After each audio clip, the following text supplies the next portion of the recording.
불자님들 오늘 아침에도 무겁고 답답한 마음으로 하루를 시작하지 않으셨습니까? 살아가면서 예상치 못한 병고에 시달리거나 사업이 번번이 실패하거나 자녀들과의 관계에서 끊임없는 갈등을 겪거나 아무리 노력해도 가난을 벗어날 수 없는 상황에 놓여 있지는 않으십니까? 그럴 때마다 마음속 깊은 곳에서는 이런 의문이 듭니다. 왜 유독 나에게만 이런 일들이 계속 일어나는 것일까? 다른 사람들은 별다른 노력 없이도 건강하고 풍요롭게 살아가는 것 같은데 왜 나만 이렇게 힘들고 고통스러운 삶을 살아가야 하는 것일까? 혹시 내가 전생에 무슨 큰 죄를 지었기 때문에 이런 업보를 받고 있는 것은 아닐까? 이런 생각들로 밤잠을 설치신 적이 있으시죠? 특히 우리나라 50대, 60대, 70대 어른들께서는 인생의 풍파를 겪으시면서 이런 의문을 더욱 자주 가지시게 됩니다.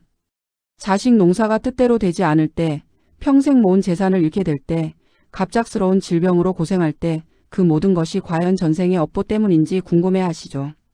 오늘은 이런 보살님들의 마음속 깊은 의문에 대해 부처님의 가르침으로 명확한 답을 드리고자 합니다. 과연 우리가 지금 겪고 있는 모든 고난과 시련이 정말 전생의 업보 때문일까요? 만약 그렇다면 우리는 그저 숙명적으로 받아들이며 살아가야만 하는 것일까요?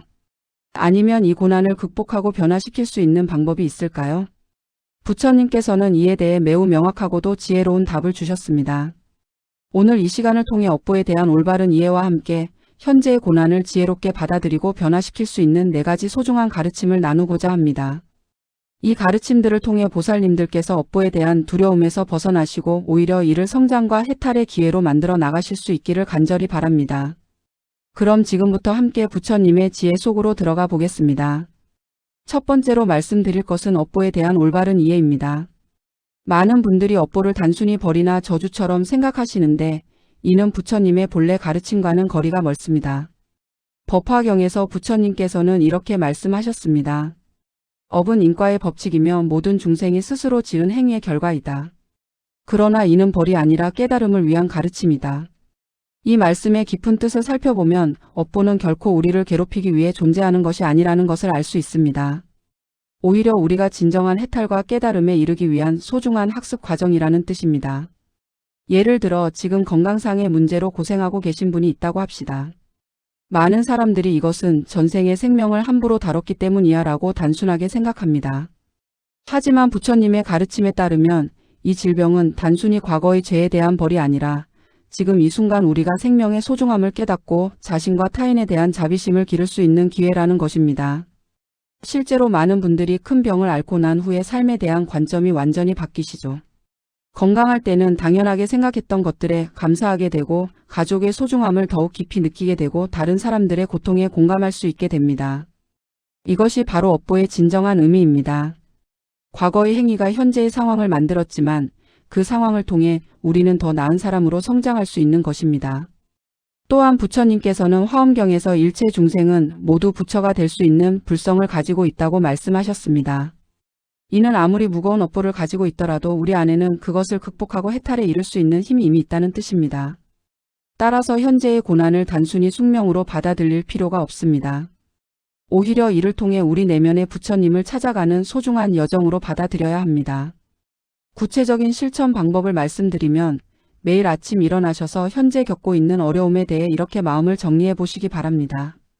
이 고난을 통해 내가 배울 수 있는 것은 무엇인가? 이 상황이 나를 어떤 사람으로 성장시키려고 하는가? 이런 관점으로 바라보시면 같은 상황이라도 전혀 다른 의미로 다가오게 됩니다. 고난이 나를 망치려는 적이 아니라 나를 더 완전한 사람으로 만들어주는 스승으로 보이게 되는 것입니다. 두 번째로 말씀드릴 것은 업보와 현재 행동의 관계입니다. 많은 분들이 업보를 숙명론적으로 받아들이시는데 이는 큰 오해입니다. 부처님께서는 중화함경에서 이렇게 말씀하셨습니다. 과거의 업은 현재의 조건을 만들지만 현재의 선업은 미래를 바꿀 수 있다. 따라서 현재 이 순간의 마음가짐과 행동이 가장 중요하다. 이 가르침은 매우 혁명적입니다.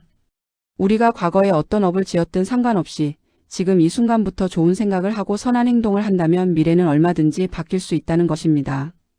예를 들어 사업이 계속 실패하고 있는 분이 계시다고 합시다. 이것은 내가 전생에 남의 재산을 탐냈기 때문이야 라고 체념하며 포기해버리는 것은 올바른 태도가 아닙니다. 대신 과거에 어떤 일이 있었든 지금부터는 정직하고 성실하게 살아가면서 다른 사람들에게도 도움이 되는 일을 해보자라는 마음가짐으로 새롭게 시작하는 것이 부처님의 가르침에 맞는 태도입니다. 실제로 우리 주변에서도 이런 경우를 많이 볼 수 있지 않습니까? 어려운 환경에서 태어났지만 꾸준한 노력과 올바른 마음가짐으로 성공한 분들, 큰 실패를 겪었지만 그것을 교훈으로 삼아 더 큰 성취를 이룬 분들을 말입니다. 이것이 바로 현재의 선업이 미래를 바꾸는 힘입니다. 또한 조주선사의 어록에는 이런 말씀이 있습니다. 과거신 불가득, 현재신 불가득, 미래신 불가득. 과거 마음도 잡을 수 없고 현재 마음도 잡을 수 없고 미래 마음도 잡을 수 없다는 뜻입니다. 이는 우리가 과거의 업보에 얽매여서도 안 되고 현재의 상황에 집착해서도 안 되며 미래를 걱정해서도 안 된다는 깊은 가르침입니다.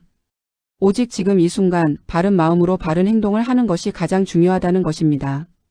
구체적인 실천 방법을 말씀드리면 매일 저녁 하루를 돌아보며 이렇게 자문해 보시기 바랍니다. 오늘 하루 내가 한 생각과 말과 행동 중에서 선한 것은 무엇이었나? 그리고 내일은 어떻게 하면 더 많은 선업을 지을 수 있을까? 이런 성찰을 통해 점점 더 선한 삶의 방향으로 나아갈 수 있습니다. 또한 남을 원망하거나 과거를 후회하는 시간에 대신 지금 할 수 있는 선한 일이 무엇인지 생각해 보시기 바랍니다. 작은 것이라도 좋습니다. 웃는 얼굴로 가족을 맞이하기, 이웃에게 안부 묻기, 어려운 사람 돕기, 불경 읽기, 연불하기 등 지금 당장 할 수 있는 선업들이 많이 있습니다. 이런 작은 선업들이 모여서 큰 변화를 만들어내는 것입니다. 세 번째로 말씀드릴 것은 고난을 통한 성장과 정화의 과정입니다. 우리가 겪는 고난은 단순히 과거 업보의 결과가 아니라 영혼을 정화하고 성장시키는 소중한 과정이기도 합니다. 금강경에서 부처님께서는 이렇게 말씀하셨습니다. 모든 고통은 무명에서 비롯되며 고통을 통해 우리는 진리를 깨달을 수 있다. 마치 금이 불 속에서 단련되어 순금이 되듯이. 이 비유는 매우 깊은 의미를 담고 있습니다. 금광에서 각 캔금은 온갖 불순물이 섞여 있어서 그 진가를 알아볼 수 없습니다. 하지만 뜨거운 불 속에서 반복적으로 녹이고 정제하는 과정을 거치면 모든 불순물이 제거되고 순수한 금만 남게 됩니다. 우리의 영혼도 마찬가지입니다. 태어날 때부터 온갖 욕망과 집착, 무명과 번뇌가 섞여 있습니다. 이것들이 바로 우리를 고통스럽게 만드는 원인들입니다. 하지만 인생의 고난과 시련을 통해 이런 불순물들이 하나씩 제거되면서 우리 내면의 순수한 불성이 드러나게 되는 것입니다. 예를 들어 자녀 문제로 고민이 많은 부모님이 계시다고 합시다. 아이가 말을 듣지 않고 공부도 안 하고 친구들과 어울려 다니며 걱정만 끼친다면 부모 마음이 얼마나 아프겠습니까? 이런 상황에서 많은 부모들이 내가 전생에 무슨 죄를 지었기에 이런 자식을 얻었나라고 한탄하시죠. 하지만 부처님의 가르침으로 보면 이 고난은 부모님께 매우 소중한 것을 가르쳐주고 있습니다. 첫째는 집착을 내려놓는 법을 배우는 것입니다. 자녀도 결국 독립적인 인격체이며 부모의 소유물이 아니라는 것을 깨닫게 됩니다. 둘째는 무조건적인 사랑을 배우는 것입니다. 아이가 부모의 기대에 부응하지 않아도 그 존재 자체로 사랑할 수 있는 마음을 기르게 됩니다. 셋째는 인내와 지혜를 배우는 것입니다. 성급하게 결과를 바라지 않고 긴 안목으로 자녀의 성장을 지켜볼 수 있는 여유를 얻게 됩니다. 이렇게 자녀 문제라는 고난을 통해 부모님은 더욱 성숙하고 지혜로운 사람으로 성장하게 되는 것입니다. 또한 원효 스님의 일화를 들어보시면 더욱 명확해집니다. 원효 스님께서 젊은 시절 의상 스님과 함께 당나라 유학을 떠났다가 길에서 해골 바가지에 고인 물을 마시고 깨달음을 얻으신 것으로 유명하죠. 그날 밤 동굴에서 주무시다가 아침에 보니 자신이 마신 것이 깨끗한 물이 아니라 해골 바가지에 고인 더러운 물이었던 것입니다. 이를 통해 원효 스님은 마음이 청정하면 모든 것이 청정하고 마음이 더러우면 모든 것이 더럽다는 진리를 깨달으셨습니다. 이처럼 때로는 매우 불쾌하고 고통스러운 경험을 통해서도 큰 깨달음을 얻을 수 있는 것입니다. 구체적인 실천 방법을 말씀드리면 고난을 겪고 계실 때 이렇게 마음을 가져보시기 바랍니다. 이 고통이 나를 어떤 모습으로 변화시키려고 하는가? 이 경험을 통해 내가 깨달을 수 있는 진리는 무엇인가? 그리고 매일 명상이나 참선 시간을 가지시기 바랍니다. 조용한 곳에 앉아서 호흡을 가다듬고 현재 겪고 있는 고난에 대해 깊이 관찰해 보는 것입니다. 그 고난에 대한 분노나 원망, 슬픔 등의 감정을 그대로 바라보면서 그 감정들이 어디서 오는지, 무엇을 말하려고 하는지 들어보는 것입니다. 이런 과정을 통해 점차 고난의 진정한 의미를 발견하게 되고 그것을 성장의 기회로 전환할 수 있게 됩니다. 네 번째로 말씀드릴 것은 업보를 선업으로 전환하는 구체적인 방법입니다. 부처님께서는 우리에게 업보를 그저 받아들이기만 하라고 하신 것이 아닙니다. 오히려 적극적으로 선업을 지어서 업보를 정화하고 전환하라고 가르치셨습니다. 법구경에서 부처님께서는 이렇게 말씀하셨습니다. 악업을 지은 자라도 선업을 쌓으면 마치 구름에 가려졌던 달이 다시 밝게 빛나듯이 세상을 밝게 비출 수 있다. 이 말씀은 아무리 무거운 악업이 있더라도 선업의 힘으로 그것을 상쇄하고 극복할 수 있다는 희망적인 메시지입니다. 그렇다면 구체적으로 어떤 선업을 지어야 할까요? 첫째는 보시입니다. 보시는 단순히 돈이나 물건을 주는 것만을 의미하지 않습니다. 제시, 법시, 무예시 세 가지로 나뉩니다.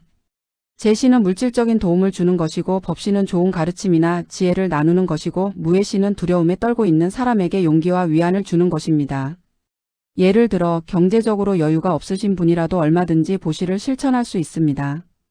거동이 불편한 어르신께 길을 알려드리는 것도 보시이고 힘들어하는 이웃에게 따뜻한 말 한마디를 건네는 것도 보시입니다. 자녀들에게 올바른 가치관을 전해주는 것도 법시이고 무서워하는 사람 곁에서 함께 있어주는 것도 무예시입니다. 둘째는 지계입니다. 지계는 부처님께서 정해주신 계율을 지키는 것인데 일반 신도들에게는 5개가 가장 기본입니다. 살생하지 않기, 도둑질하지 않기, 음행하지 않기, 거짓말하지 않기, 술을 마시지 않기입니다. 이 5가지 계율을 지키는 것만으로도 엄청난 선업을 짓는 것입니다. 특히 현대 사회에서는 거짓말하지 않기와 술을 마시지 않기가 매우 중요합니다. 작은 거짓말이라도 습관이 되면 자신과 타인을 속이는 것이 당연해지고 과음은 건강을 해칠 뿐만 아니라 판단력을 흐리게 만들기 때문입니다. 셋째는 인욕입니다. 인욕은 참을성을 기르는 것인데 이는 단순히 억지로 참는 것이 아니라 상황을 지혜롭게 받아들이는 것입니다. 예를 들어 누군가가 나에게 화를 낸다면 그 사람의 화에 똑같이 화로 맞서는 대신 저 사람이 지금 많이 힘들구나. 내가 어떻게 도와줄 수 있을까라는 마음을 갖는 것입니다. 이런 마음가짐은 상대방의 화를 누그러뜨릴 뿐만 아니라 나 자신의 마음도 평온하게 만듭니다. 넷째는 정진입니다. 정진은 게으르지 않고 꾸준히 수행하는 것입니다. 매일 일정한 시간에 불경을 읽거나 연부를 하거나 명상을 하는 것이 정진입니다. 처음에는 10분이라도 좋으니 꾸준히 하는 것이 중요합니다. 또한 달마 대사의 가르침에 따르면 일념 3000이라는 말씀이 있습니다. 한 번의 생각 속에도 3000개의 세계가 들어있다는 뜻으로 우리의 마음 하나하나가 매우 소중하다는 의미입니다. 따라서 선한 생각 하나, 자비로운 마음 하나도 그 자체로 큰 선업이 되는 것입니다. 구체적인 실천 방법을 말씀드리면 매일 아침 일어나서 오늘 하루 어떤 선업을 지을지 계획을 세워보시기 바랍니다. 오늘은 가족들에게 더 친절하게 대하자, 오늘은 이웃에게 안부를 물어보자, 오늘은 화내지 않고 참을성 있게 행동하자 등등 구체적인 목표를 정하는 것입니다. 그리고 저녁에는 하루를 돌아보며 어떤 선업을 지었는지, 내일은 어떻게 더 발전시킬 수 있을지 성찰해 보시기 바랍니다. 또한 관세음보살님께 예경하며 이렇게 발언해 보시기 바랍니다.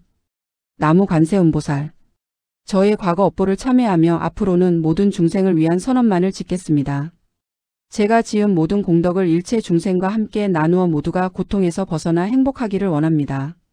이런 발언과 함께 꾸준한 선업 실천을 통해 과거의 업보를 정화하고 밝은 미래를 만들어갈 수 있습니다. 이렇게 오늘 말씀드린 4가지 가르침을 정리해 보겠습니다. 첫째, 업보는 벌이 아니라 깨달음을 위한 가르침이라는 올바른 이해를 가져야 합니다. 둘째, 과거의 업보에 얽매이지 말고 현재의 선한 행동으로 미래를 바꿀 수 있다는 희망을 가져야 합니다. 셋째, 고난을 통해 우리는 성장하고 정화될 수 있다는 관점으로 현재의 어려움을 받아들여야 합니다. 넷째, 적극적인 선업 실천을 통해 업보를 전환하고 밝은 미래를 만들어가야 합니다. 보살님들께서 오늘 말씀드린 내용이 도움이 되셨다면 좋아요 버튼을 눌러주시고 댓글로 여러분의 생각이나 경험을 나누어 주시기 바랍니다. 또한 주변에 업보 때문에 고민하고 계신 분들이 있으시다면 이 영상을 공유해 주셔서 함께 부처님의 지혜를 나누었으면 좋겠습니다. 지금까지 말씀드린 모든 공덕이 일체 중생에게 회양되어 모든 존재가 업보의 굴레에서 벗어나 진정한 해탈의 길에 들어서기를 간절히 발언합니다. 나무아미타불, 나무 관세음보살, 나무 대세지보살. 여러분 모두 부처님의 자비 가피 속에서 평안하고 행복한 나날 보내시기 바랍니다. 고맙습니다.